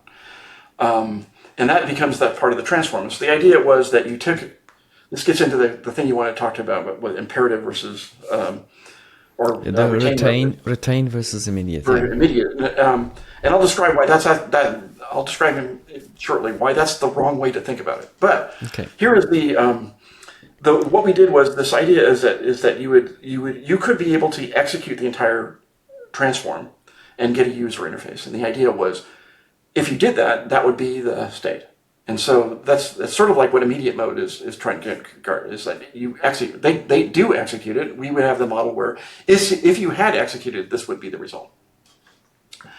And so that model is what we refer to as declarative, because what you want to do is you want to, with your code, you're declaring what the state of the user interface is. You're not controlling what the user interface is. Libraries before that, before React popularized this, there were some other precursors to React, but before React popularized this model, the model was you had a user interface that was the user interface, much like we did with Delphi, and if you changed that model, the tree structure, your UI changed, right? But if you had a model, like you had the application model, then you had this synchronization layer that would say, okay, if the model changes, I do X, Y, and Z, but I try and do as minimum as I can because I don't want to take all the time. I don't want to regenerate the whole UI because that takes too much time. I will like delete a button or insert this. You always got into this issue which, well, what if I deleted the button? That's just a pointer reference, right? So I deleted this instance. What if you used it again? What happens? So you get this kind of idea that you have these dangling references. You have in a garbage collected environment, you have memory leaks because you deleted it out of the tree, but you didn't remove the reference to it everywhere. So you have this instance that would carry the weight of being an object, and there are cases where if it's not in the tree, it's not something you can validly interact with, and so you have these dangerous pieces. The other thing is you had to find element by ID, which is kind of the idea is you in a view, you can find view by ID, which is the Android equivalent of it. You give it an ID, it returns back the instance of it. So I want to find my button that I'm going to disable. So you go, well, this is the ID of the button. Go find the instance. You get back the instance, then you can interact with it. Well, what if it can't find the instance? What if you deleted it? how do you write, so you get to these situations where your code is like dancing on the edge of a knife, where any change you make to some logic could break any other logic that you have that depends upon the state of the tree being some other state. So with the programming model of declarative is you're not dealing with the objects themselves, you're dealing with a transform. It's like, given this state, what's the current state? And it's the job of the library to determine how to get from A to B. And so that becomes the model. So the data changes and the UI reacts to that change, which is React got its name, is it reacts to the change and becomes the new model. And the idea is it's a functional transform. So it means that the source of truth of what the application is in control of the developer, not in the control of the framework. And I like that model a lot. And so that's the model we did. And so immediate mode requires you do something like that. So you can't write an immediate mode UI library without doing something that is like a visual transform, because that's essentially what the render function is a transform of your data model to a video buffer, right? And so you just say, here is my code. So it requires that model, but you don't have to. Immediate mode is sort of like the far end of the spectrum. There are different levels of immediate mode of that so system. The whole system applies to a UI transform. It's basically saying that it's a functional statement that this function transforms into the user interface. And that's really the overarching perspective. It doesn't matter what it's doing as long as the function is the feature that you're dealing with. That if I put a button on, it's because I called the button function, right?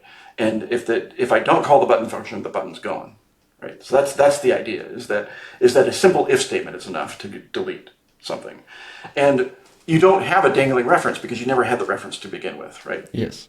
Just called the function you didn't, right? You don't have anything that's a result of that. And so that's really the nice thing about it is that your UI is no longer on this edge of a knife trying to do synchronization. And that's one of the issues that we kind of ignored up to this point, or at least I ignored when designing all my frameworks, is I focused on what you could do with the app, what you could do with the framework, and how you constructed the initial state, and then everything after that was your stuff. But now the frameworks are going to go, well, actually we control, we help you do everything. And so data binding, like the way Delphi did it, is not a bolt-on to the framework. It is how the framework works, is that data gets propagated to the place by parameters. And when that parameter changes, the value changes. So if you get a callback or an event saying, I want to insert a character, or this is the new value of the text, that gets put into your model, but that doesn't update the text. That just tells you what the control wants the text to be. It says, here's the new string, but you could do anything you want to that string and put that different, then the parameter becomes that string. And instead of having to negotiate with the control about, okay, this is the current state, and now it forgets a bunch of stuff, that's the state, right? That becomes the state of the control. It doesn't remember what was there before because it's getting that parameter from you. And that's the biggest thing, is that it doesn't hold on to an important state like enabled. It doesn't hold on. It does have transitionary state. And this is where essentially I think that all immediate mode will eventually go to a model that's similar like Clay, is that there is something that gets generated, which is essentially the layout nodes, which is a tree. You need to have some intermediate form. You need to have some idea of identity. Otherwise, you lose the ability to do certain things. Like IMGUI, for example, couldn't do some layouts because it was a single pass. To do measure and then layout, you need something to measure and something to layout. So that's a nice way to put it. Yeah, and so things like Clay, for example, introduced this idea of, let's take it one step up and just do this layout system that allows you to do more sophisticated layouts, but tries to do it as simple as possible. Then you introduce this idea of ID, because you need to figure out, if I remove this layout, look, I don't call this function that introduces the layout object, then what do I do? How do I first know that you changed from having called it to now calling it, or the other way around? And if I call it in a loop, what do I do? And so that's this idea of identity in the system is how they really handle, is what makes one framework work one way, one framework work another way. The way we did it was our identity is determined by when you call a function in Compose, the call exists in a call graph. If you think about the entire execution, if you were to trace the entire execution of the composable function, you will have functions that get called, right, in a graph, and you will have then what their parameters are, and then you have this nice graph. Our idea is that your location within that graph of the entire tree of calls is the identity of the button. So if you call two buttons in a row, you get two different calls, and they're two different places in the execution. And if you did a loop, then that becomes the order in which that gets executed. Each one of the items in the loop is a different identity because it's called in that sequence. So you see it forms this entire tree. The way we store that is I call it the slot table, but we still call it that. The slot table stores information about the trace of what happened. So the next time you execute, we can know that, you called this function, not that one, therefore I need to delete the content of the old one and insert the content of the new one. Or you have an if statement saying the branch of the if statement changed. Either the then is called now when it wasn't before, or it's not called and the else is called. So there's control flow that happens. We know to delete this section and insert this section. And so we did that by instrumenting the compiler. So we have a compiler plugin into Kotlin that takes the IR that's generated by the front end, and we change the IR. So we just have an IR to IR transform that injects the tracing of a composable function, and that allows us to detect, you're calling something you weren't calling before, or you're doing a loop.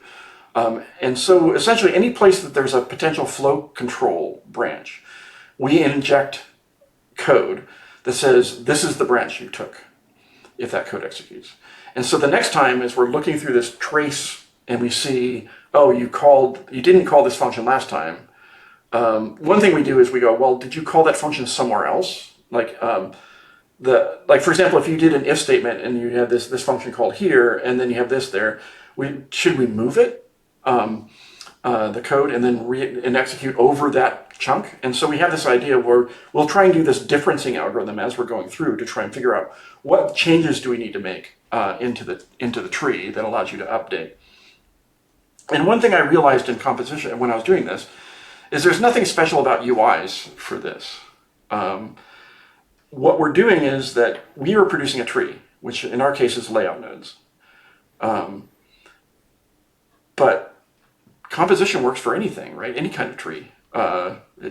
Because all I am is inserting nodes and deleting nodes and setting properties, right? So anything that follows that model can be done by composition. So what I did is I separated the runtime from the UI layer. I produced a compose runtime, and I produced an adapter class that says, that basically has the operations you would expect. Insert a node, delete a node, move a node. Okay. Right? That's really what it can do. It can delete multiple nodes and move multiple nodes at a time, but for efficiency reasons. But that's essentially the operations of the applier. And so what the composition does is it runs over your functions, but doesn't really do anything. It just records all these operations that you're going to do. And at the end, we say, okay, everything successfully produced a equivalent of a frame. Now let's apply the result, which executes the applier to actually do the behavior of inserting and deleting and moving things. But that works for any tree, not just the layout tree. So for example, Jake Warden, who's really very influential developer in the Android community, he basically took the code and said, well, I need to do this for a text mode UI. So he just took the composer and put text mode calls on, calls directly to the console, and said, okay, instead of using the UI code that you guys are doing, I'm just going to do text mode. He also did this thing which says, well, it's kind of hard to describe it, that you can use composition to produce the UI model, because there are certain things you get back. You want to do some data transformations on the data before you display it as UI model. So he has a composition function that creates the data model that gets handed to Compose to then later produce. the end result. So there's ways to use composition in ways that are not just the way Compose UI does it. And we're going to be, that's because essentially there's the supplier notion. It doesn't know anything about the tree.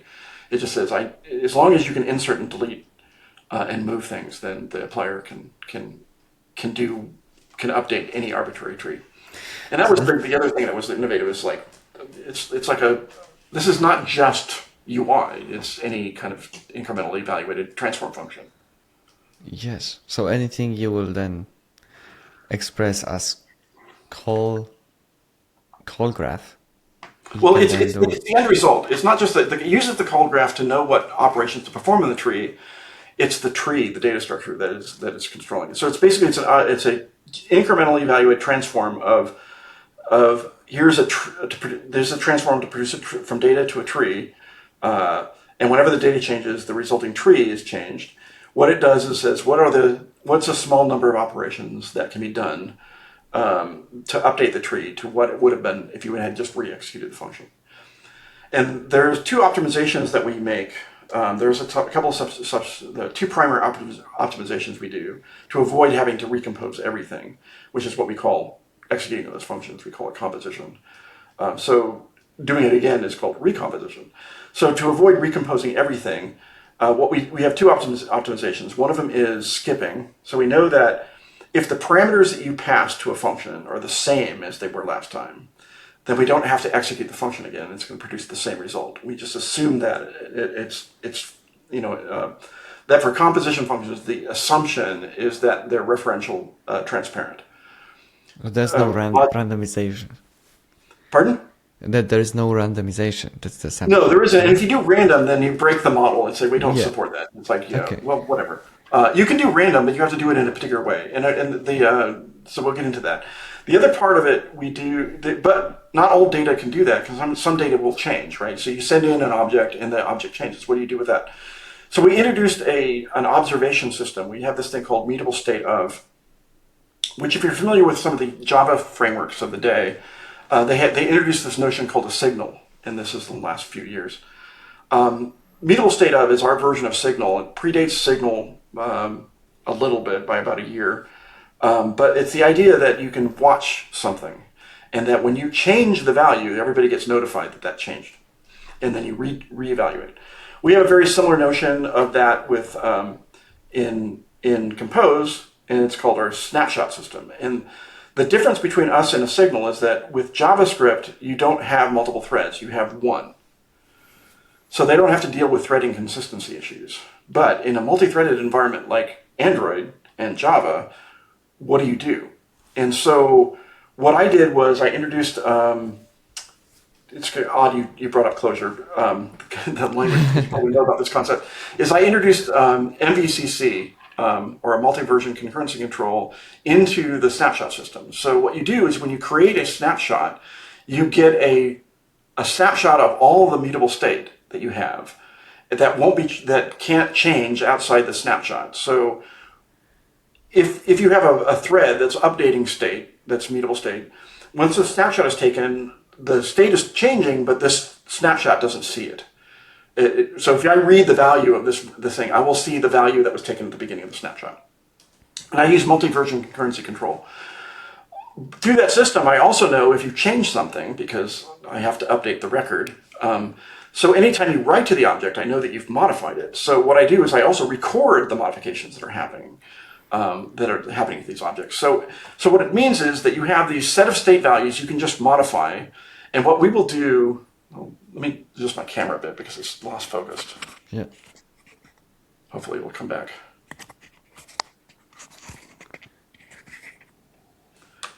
Nice. Okay. So what it does is it gets a list of all the objects that have changed, and then we invalidate the composition based upon the objects that you've read. And so if you pass mutable state into a composition function, we have these things called recompose scopes. And what the recompose scopes do is that they track the objects you've read in scope. And the recompose scopes are at the boundary of a function call. And so every time you do a function call or a Lambda invocation, we have a scope that tracks the objects you've read. When those objects get read or get modified, we invalidate that scope, which means that we have the function to call. We know what parameters were passed in last time. We just call the function again with the new parameters, and you'll read the current state of the data, and then you'll do stuff. Then that gets paired with skipping, is that we started this, but if you end up not changing this part of the tree, we just skip. And we do this thing called donut hole skipping. It's kind of weird. It's when we skip something, we don't skip over it completely. We say if any of the scopes nested within this region that we're skipping is invalid, we execute those now. And then, what it means is that, let's say you have a UI that has a surrounding Chrome, and you have content, right? Just because you change the content, you don't want to have to execute all the Chrome around it. Okay. So what we do is we say, okay, even you can execute something else. When you skip the Chrome, we will still execute the piece in the side that got invalidated, and not everything around it. And so it's sort of, you can think of it, we skip the donut and just execute the whole in the donut. And so that allows us to do that. And that's the two primary optimizations we have. We have a bunch of other ones that are not as good, but those are the primary optimizations we do. And that ends up allows us to make our frame deadlines by being able to update the tree and still hit a frame. This runs on Android, which means like a ton of differently devices with different resources, right? So yeah, we're spending a lot of time now that's one of the things that's consuming the most time now is Android is targeting multiple different platforms. It always has multiple different devices that we have to adjust for. What's starting to be the case now is it's multiple input methodologies. Like, for example, we just announced XR glasses. And there's a UI framework that we just announced that is targeted to do XR. That's a Compose framework. It's a set of controls that do XR. There are other things that does the glasses, the AI glasses, transparent UI. There are other cases of XR where you just want to have an app version that's a version of your application that just shows up in a virtual window within your XR space. But there's more you can do than just a certain window. You might be able to float part of your UI out, and so we have controls to help you do that. And so we have some XR related controls. So a lot of that is like, how do you deal with these different input methodologies? How do you react to when the methodologies change? Like if the application, like one primary one is you're in a foldable device and you unfold, you expect it to take advantage of the space that you just unfolded to get, right? Yeah. And so that's part of what we're allowed to do that. There's things that when you rotate, we should do the reasonable thing on rotations and stuff like that. So there's a lot of things we have to do in the framework, but all of that is like, the compositional functions. You can think about how that works is like, if I'm in this mode, take this statement, if I'll go to this branch. And it all translates into that kind of code. And then the composition deals with changing things to get from one state to the other. And so the user doesn't have to worry about, how do I delete this thing, or how do I change this? It just happens because you've declared what you want. You don't have to declare how to get there. Yes. And I'm assuming that if you want to measure the performance, you measure the performance of these steps, right? First, like we usually do it because we're looking at a frame at a time. So when we're talking about performance, we'll take a trace of, and we'll look at the performance of, like, you dropped a frame. Why did you drop the frame? It might be because of a composable function took too long. It rarely is one individual function. It's usually a combination of things. Like, for example, we have things that help you do this. We have like these lazy row and lazy column, which allow you to only take a very large step data and only render part of it, and then it controls what part gets pre-created and when that creation happens, and when you lay out, and when you get displayed, and what happens when you go away. And we have animation, so if things move within the data set, how do you animate between the movements and stuff like that? So there's a lot of things that deal with that, and a lot of it is like, okay, we're taking too much time doing X. What do we do to make it faster? And it's mostly not because of any one thing. It's usually across different things. There might be one culprit, but we'll find that pretty quickly. But we usually look things at a frame at a time. We start looking at things when they miss a frame deadline, and then we figure out why, and then we go back and try and fix it. Okay, but then it usually relates to speeding up the path. That was, for example, this. I'm assuming like skipping was not the first thing you.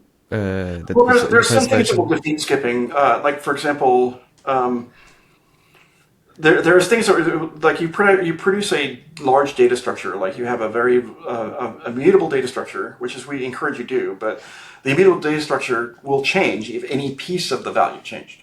So we don't know what part of that data structure you read. So you're passing this big data structure around, and that's going to invalidate any call that you do that has that data structure. And so we can't. That defeats the ability to do this restarting and skipping thing. So there are things that you can do. There's ways around that. This is one of the part of donut hole skipping is that we when you pass a data structure, if you capture it in a lambda, only the lambda has changed, not the callers of the lambda. You're saying because the data moved into the lambda, got captured. So we invalidate calls to the lambda, not the tree to get to the call. Oh, wow. Right? So you pass in this new data structure in a lambda, you captured it in a lambda, then you pass it into something that does the chrome and eventually calls that lambda. Then we invalidate the call to the lambda, and then we will only execute that at the call sites of that lambda, not everything up to the call. And so there's things we do that allow you to, but you have to be careful when you're doing that. You have to be paying attention to what you're doing, that you don't end up doing too much. You could over-invalidate data. Like for example, one classic example we have is that you're trying to do something where you only want to display something if this is the top row of a scrolling region. So you say I want to display this differently if it's the top one, and so you want to know whether the scroller is at the top. And one way to do that is say, well, is the scroll offset 0? That's a mutable state of where the scroll is. And so you can observe it. Say, well, if the scroll is greater than or is equals 0, then I do this, else I don't do that. The problem is that value is changing and you're executing that if statement every time you scroll, right? So you're doing this composition even when nothing's going to happen. You know it's not going to happen. What we have for that is that you have to know that that's the case, and it's where the value you're paying attention to, or the value you're using, is a subrange of the value you're reading. You can use this thing called a derived state of, which is a computed value that will only invalidate that part of the composition when the result changes, not when the values it read change. And so what it does is it will observe the values that it's reading, and then if the values that it read change, it will reevaluate the function, but if the value it produces is the same, it doesn't invalidate the region of the composition. Does that make sense? It gets complicated now to keep this all in mind. Yeah. Well, especially I don't have charts and graphs that I can use. Don't. When you're doing UI, it's like I can't show you UI to do this. But that's the idea, is that we have this thing called derived state of, which is this occurs in other things too, with the computed values, where you pay attention to the computed value, not the one that's being set. And then you only want to validate the readers of the computed value when the value it computes changes. And that's the thing that we introduced to do that. But there's a lot of things that can sabotage you, but most of the time we're doing a good job. But usually it's when you're creating too much content, or you're not creating it soon enough. Like if you're in a scroll region where someone has done a fling, so they've had their finger and they fling. They don't want to see any jank because the user's eyes, we're trained, or we have biological imperatives to detect movement, right? And the way we do that is not when something moves, but when the velocity changes, right? Does that make sense? Okay. We don't see movement, we see velocity changes. Okay. And part of that is that's so we know that the predator's around and we can get away. But when you're looking at a phone, like when you're scrolling, you see that there's a lot of things moving, but you're highly attuned to when it stops. or it janks, right? It missed a frame, and you will see that. So we need to make sure that that in these high velocity regions, we are not introducing visual artifacts that are very noticeable. And even missing one frame is really noticeable. So what we do is we do this thing where we pre-create content. We have this scrolling window of, you're scrolling in a particular direction. So between the frames, which we may have time to do, like a frame is either 8 or 16 milliseconds. Let's for now just say it's 16 milliseconds. So maybe it takes us like 3 milliseconds or 4 milliseconds to produce the entire frame, from recomposition to layout and draw. And then present on the screen and all that kind of stuff. So it takes us 3 milliseconds. That means we have 13 milliseconds that we can do stuff in, more or less, or we can, that might go down to like 3 or 4 milliseconds. But since then we can use, I know something's coming in on the screen in a couple seconds or, a couple milliseconds. Let's pre-create that so that when it's needed on the main thread, that it's available there. And so we don't have to create it now. Which we call emergency composition because we didn't know it was coming, and now it is. We try and do this, and we try and reduce the amount of emergency composition that we have when we're scrolling. And so there's various things that we try and do, and that's been over the lifetime of we didn't go out with a lot of these optimizations. I mean, the compose optimizations we had, but some of the UI optimizations we accumulated over time, where we look at we're looking at real applications and seeing where they have performance problems. Yeah, I mean, the difference we have with Compose, like for example, is that it is the framework for Android. If you're doing an Android application, it's not that you should use Compose because it's easier. It is the framework for Android, and so with that means that we have millions of people running applications using Compose on millions of different millions of platforms, millions of devices. And so I would say we have hundreds of millions of people, if not billions of people using. So we have to make sure that it works on all these different devices, from very low end ones to very high end ones, and there's a lot of work that goes into doing that.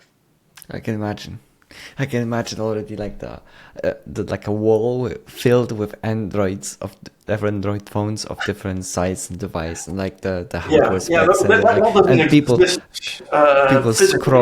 scrolling on each one. Yeah, we have our benchmarks, which we don't actually physically have somebody do that, but we inject events and stuff like that. So we have benchmarks that we track over time and stuff like that. So, but yeah, that wall virtually exists because that's essentially the wall that when we do CI, our continuous integration for stuff, we run all of the tests on all these devices, and we make sure that we run all the performance analysis we do on the devices and stuff like that. So we have definitely done a suite of things that we go through. For a long time, this wall existed physically at Unity, by the way. Yeah. There is those walls have existed, yes. But right now, with like for example, with Firebase, Firebase maintains that wall in a data center instead of physically next to you. One of the reasons that drove the development of Compose to begin with was to unbundle the UI framework to avoid those issues. And what I mean by unbundling is that Vue framework comes with Windows or Android.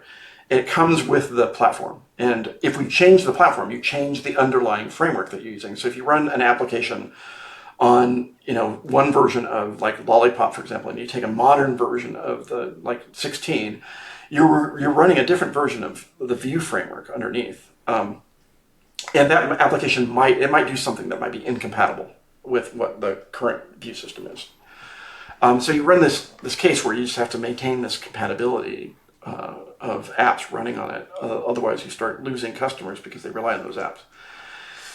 With unbundling the framework, it allows an application to bundle the version of the UI framework that they're using.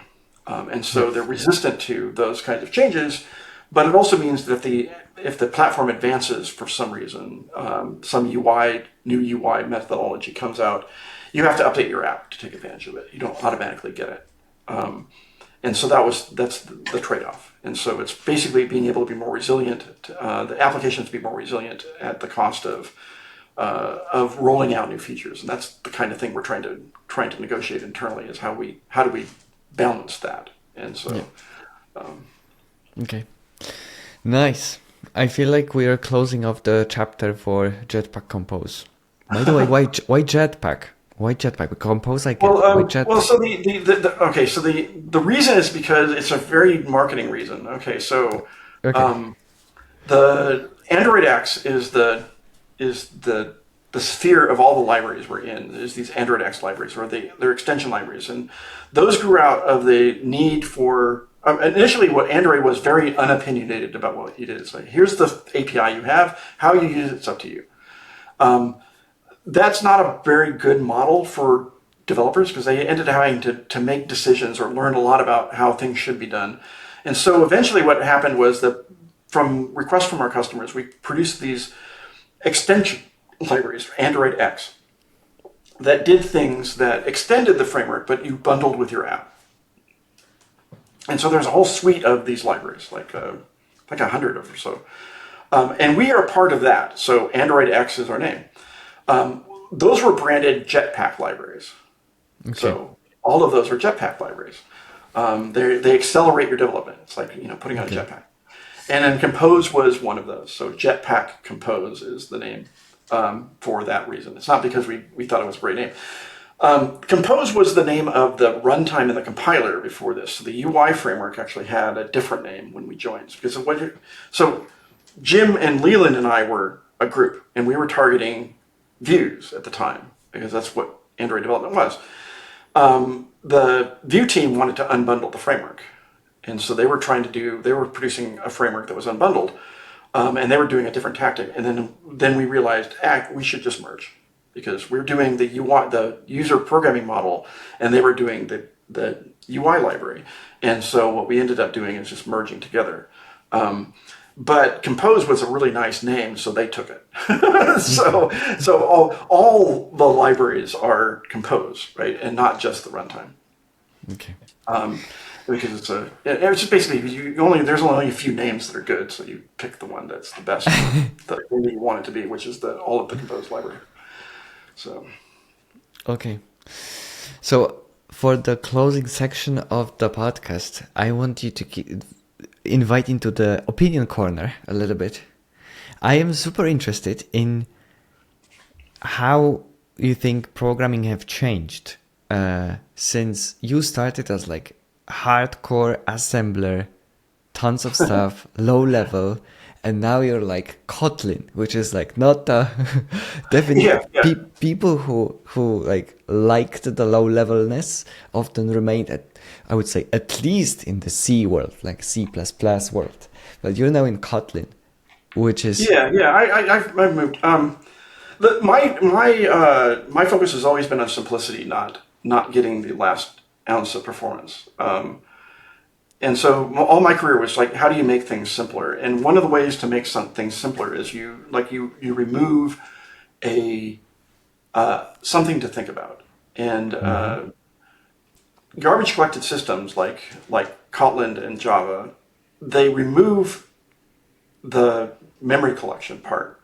And as I said earlier, we thought of doing this with Delphi. We did it differently, but we ended up removing it in a different way. We did ownership model where instead of garbage collection. But the idea was that you try and remove this principle. It's like I don't have to worry about this thing, and that's what I kind of liked. So I liked that model.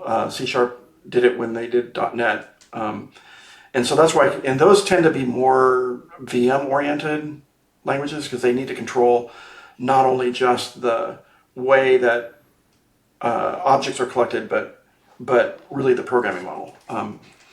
And so that drew me to that area because it's simpler. And so with Compose, for example, what I'm trying to do is just making development of UI simpler.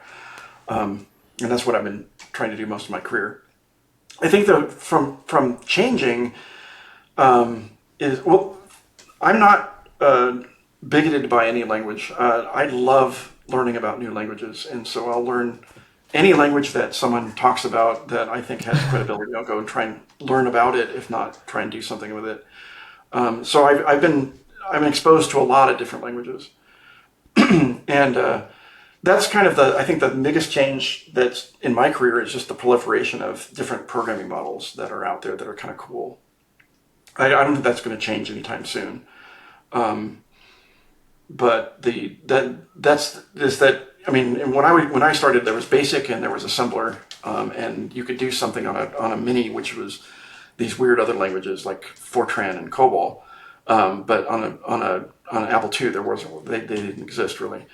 And then after that, I learned a bunch of different languages in school. I learned Pascal, for example, when I was first in school, and then I love learning languages. It's been great. The future, what is it going to look like in the future? I don't know what the impact of AI is going to have. I think that's the biggest thing I would say is I don't know what the answer is. I know that it's going to have a big impact. I don't know what it is yet. I think the current thing with the LLMs, they are cool. I've played with them. They can do some really great things, but it accelerates my development a little. Like there's talk of being like 10, it's like 100, 10 times better or faster or whatever. It makes me faster at doing the coding part of the app, but that's never been my problem, right? Is I can type fast and I can write code quickly, right? That's never been the problem. It's not writing the code that's the problem. It's deciding what code to write, which right now the large language models are not really that good at. But that may change. So that I don't know. Are you going to be, is programming just going to be prompt engineering as I don't know. There is a class of the mental model of programmers that people are starting now to realize exist, which I'm not sure why they didn't exist, is that programmers think in abstractions where other people think of concrete things usually, right? And programmers will take a problem and they'll figure out not only how to solve it, but how to solve that class of problem, to where the problem that you initially gave them is just a special case of the problem that they solved, right? That's really, when it comes down to be a programmer doing that. Whether large language models can replace that person, I'm not sure. And whether you call that person a programmer or a domain expert or whatever, it's the idea to abstract the notion of what it means to do something and to generalize it is a very difficult thing to do. And it's what programmers do without thinking, which is probably why we don't talk about it very much.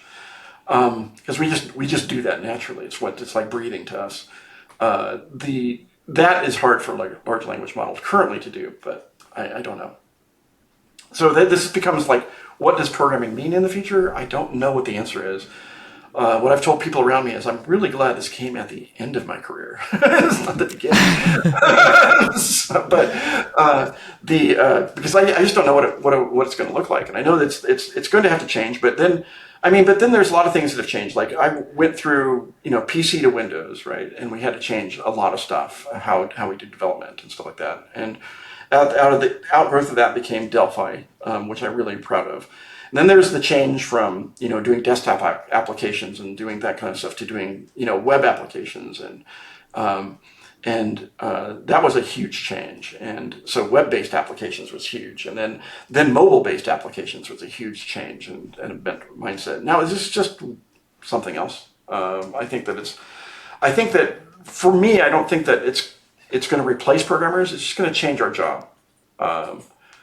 There is some lament, like people saying, well, if you don't hire junior engineers, then you'll never get senior engineers. I heard that as a mantra.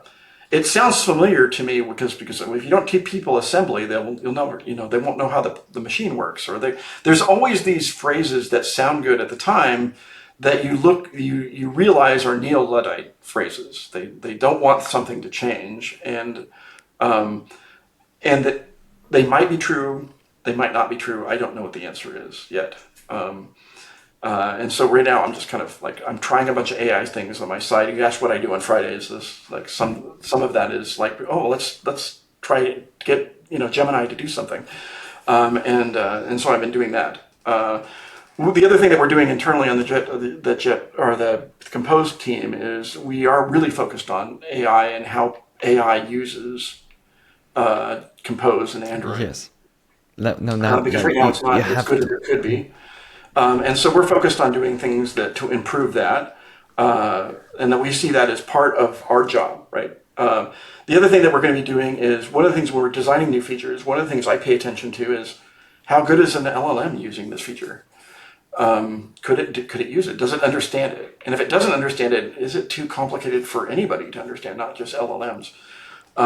Or is there something we can do to help? And so those are the things that we get impacted with. It's just like, well, people are using LLMs, and we want their experience to be as good, and we want it to. And it's an idea of simplicity is also in that. If I can just say to it, oh, change this button color to blue, and it does it, then maybe that's easier. How? But you can. Let's say you have a way to influence Gemini, but even then, like yeah, the way that we're doing it is, we're doing it like everybody else. We don't control Gemini. That's a whole different game. But we can give him code examples that we think are good, tasks that we think that they should be able to complete, so they can evaluate the model, and that's what we're focusing on. Okay, but this is a point that I had, like you brought up. I had no idea that now when you're writing a library, you should be like thinking about how LLMs will produce the code with the examples. I think it's required now. Yeah. This is if you want to compete, you want to be able to. The LLM's going to generate, like, you're going to ask it to do a game, or you're going to do it. You're going to say, I want to recurse Word as a. You're going to do something, right? You're going to start. It's going to pick a model for you, like what programming language it's going to use, and what technology it's going to use, and stuff like that. If you're not in the sphere of those, right, you're probably going to be irrelevant in 5 years. Is that the only people you're going to be using your software are people who are neo-Luddites. They don't want to do AI. They think AI is awful, and produces crappy code, which is a large case. That's been the case.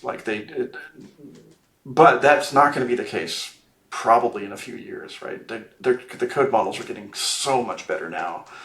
And they're getting it at a very fast rate, that if you don't compensate the way you design languages and libraries to compensate for large language models, you face a time where you probably will be irrelevant. It's sort of like I ran into this early in my career, not AI obviously, but Turbo Pascal 7 was the best development. I can make a case that it's the best DOS development model that ever existed. It was awesome. It did extended mode memory. It was really easy to do. We had a really good UI library, but Windows, right? So it came out the same time Windows did. So yeah, no one cared. A bunch of people used it and cared, but the idea is that it became irrelevant because it didn't target Windows. And that's the same thing.